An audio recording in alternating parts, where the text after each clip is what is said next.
Hi everyone, this is Magical Flower Nerd. Today I'm going to be giving you a few tips on how to build the perfect mind map. I do have a video similar to this on Instagram, but if you're happy to watch it on here, that is great. Just to go over a few things, I'm not a professor or a teacher, I'm just Magical Flower Nerd who really wants to help out. What inspired me to do this was when COVID set in and everyone's education got dropped. I was especially disappointed when I had stopped my final piece of a foundation. So I decided to become a public speaker and help out those people who are starting into art. I just want a few little words of advice for good starters, good pointers, and whatever I can offer for you. If you don't get the answer to your question or don't get the advice you quite need, please go and ask your tutor or have a Google or literally just have a shufti and see what you can find. I'm pretty sure I can cover you, but if you're still not sure, just go and find a tutor or go and find a professional who can help you. I will be showing some demonstrations in other videos. For any kiddies that are watching this, please get your mum or your dad or a guardian to watch over what you're doing. I just want to say that I'm really happy and a massive thank you for all of you who are watching. Your support means the world to me and it is really helping me with, not only with my art but with my mental health. I do have a few mental health issues, including depression, and COVID has not been helping. Especially in my final part of my foundation, COVID cut my foundation course very short and I missed out doing my project. So I'm now an art public speaker. I am really happy about that. I'm also a freelancer in fine art and photography, so if anybody needs any work doing, don't be afraid to contact me because I am more than happy to help. So let's get down to the business. So when I started BTEC, I had to figure out what was a great way to start my project. Now, I know what you're thinking. Where do you start? You open that brand new, fresh smelling sketchbook and you think, oh bum, what do I do?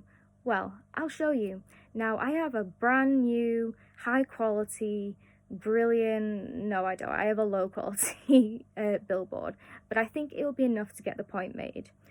Just to let you know, I do have a little bit of humour, so I'm not afraid to crack a joke. I'm also not afraid of general conversation either, so if you would like to have a conversation, don't be afraid to contact me.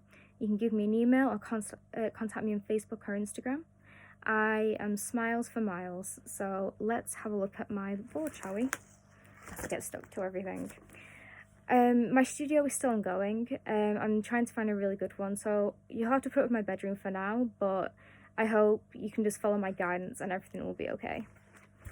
Okay, so one of the things you have to think about in art is ethics. Now, ethics cover a wide variety of things, and I even have a list here as well. It's 8 pages long, and basically it's about experiences, beliefs, expression, and nature. So you think about nature, like what do you think nature's like? Sustainability, can it be recycled? Does it damage the planet? Can you save the planet?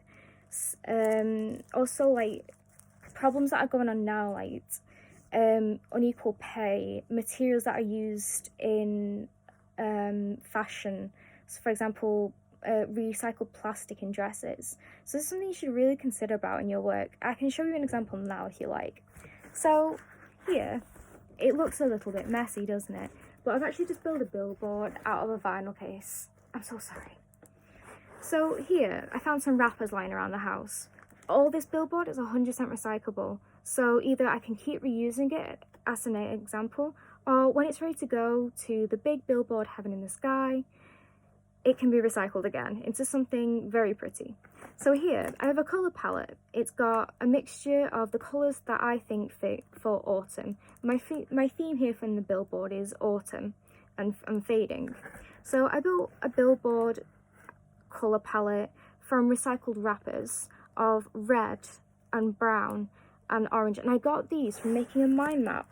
Now a mind map starts from a single word, which literally comes into your brain and it starts off like a neuron and literally it just spills onto the paper.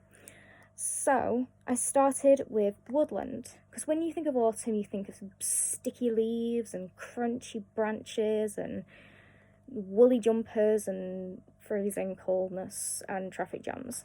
So I started writing down keywords. I started thinking of my memory, so I closed my eyes and I allowed my senses to do the work. And I thought of the coldness changing from summer to autumn.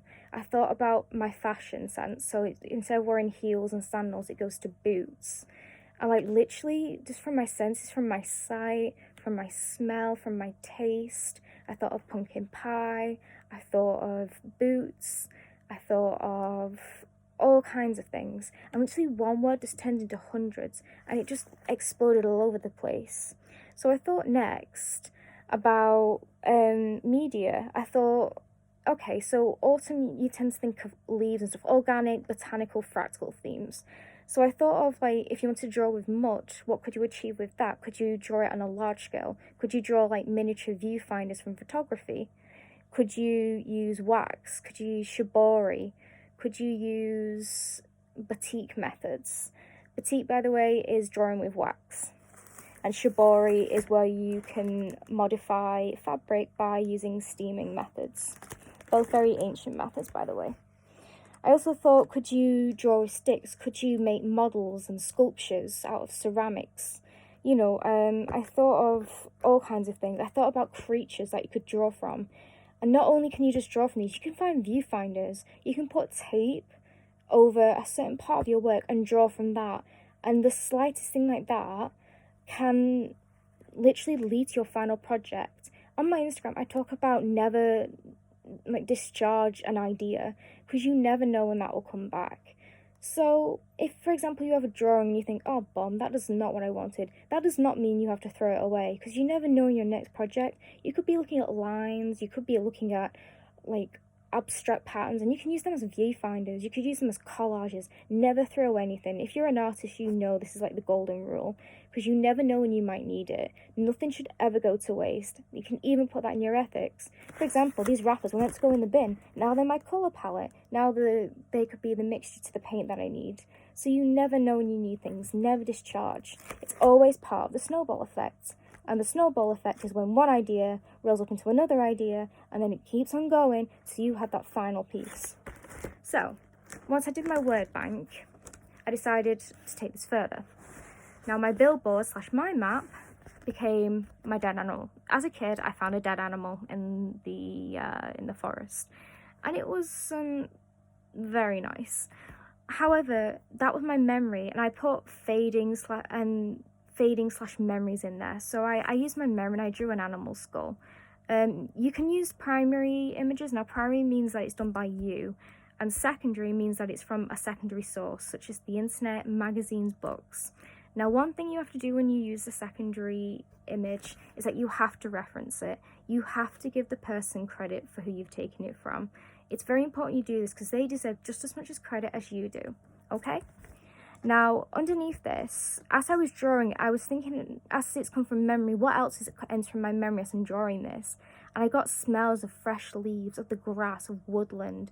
It was like a fresh, cold smell going underneath my nose. I could see like the monochrome like colours of the sky. I could taste the coldness. I could taste hot chocolate and pumpkin pie, and I could feel the wind underneath my fingers. And I thought of this because there could be other samples that I could do, because it's due to the memory and it relates to the theme. Next to here, I wrote about why I did this, who I was inspired by. So why did I do it? As I say, it relates to my theme. Who was I inspired by? You can name a number of artists that look into skeletal models. You can look into artists that do line making. You look into an artist that relates to something key to your drawing. Another thing that would be really good to do here is a word bank. I did a little word here, autumn. This was made from a box. And as you mention these words, this relates more to the artist, and you have more to talk about when you do your artist research. Artist research is equally important. Like I say, you must reference them, as they have much credit as you do. Here is a viewfinder. What I did was I put some string over a certain view and I drew it. and these are really good for ceramics and textile work. You can draw lines and find so many new ways to create a design. It is such a good way. So this is how a mind map really gets you started on your project. So for now, that's all I can help you with. And if there are any comments or any more questions, do not be afraid to ask. If I haven't covered anything, give me a comment and I'm more than happy to do another video. Or if you like, have a Google. I'll try and find some good websites to put you in a link below. I just want to say a massive thank you to everyone, and please subscribe. Your comments and your likes mean the world to me. And honestly, I absolutely love you guys. So this is me for now saying thank you very much, and Lottie loves you, baby, and comment below.